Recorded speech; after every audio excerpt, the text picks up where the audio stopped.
Ce samedi 6 juillet, Natacha Saint-Pierre participe à Fort Boyard. Elle sera sûrement plus à l'aise dans le cultissime jeu de France 2 que cette fois où elle a fini au poste de police, soupçonnée de vol.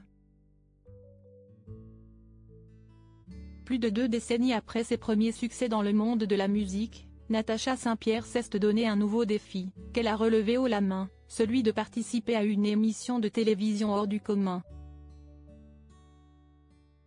Après avoir intégré la 2e saison des Traîtres, en juillet dernier, l'interprète de Tu trouveras a été une tête d'affiche de Danse avec les stars, le concours de TF1, jusqu'à remporter le célèbre concours de danse. Ce samedi 6 juillet, elle participe cette fois à Fort Boyard. L'occasion idéale de revenir sur l'une des anecdotes les plus insolites de sa vie, la fois où elle s'est fait arrêter par la police pour avoir volé son propre véhicule. C'est Natacha Saint-Pierre qui avait raconté cette drôle d'histoire, en juillet 2023, sur les ondes de RTL. Natacha Saint-Pierre raconte son passage au poste de police. La célébrité ne permet pas de tout faire, et ce n'est pas Natacha Saint-Pierre qui dira le contraire.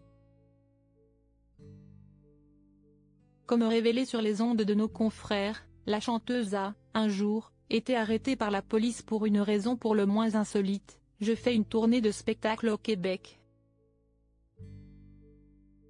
La production nous loue un minivan.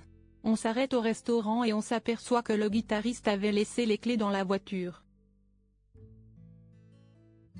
Là, j'ai une idée formidable: mon père bosse dans une prison, si ça se trouve, il a un détenu qui sait comment on déverrouille une voiture, a-t-elle commencé. Dès lors, la star saisit son téléphone pour appeler son papa. J'appelle mon père qui dit: j'ai un gars qui est là parce qu'il a volé plusieurs voitures.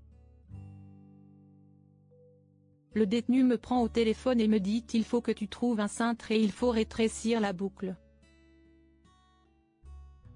Suivant les conseils du détenu, Natacha Saint-Pierre parvient à ouvrir la voiture, mais se retrouve soudainement face à un policier. C'est une curieuse façon d'ouvrir son véhicule, donc je lui donne les papiers du véhicule et il me dit: à moins que vous vous appeliez production, je ne sais plus quoi, ce véhicule n'est pas loué à votre nom.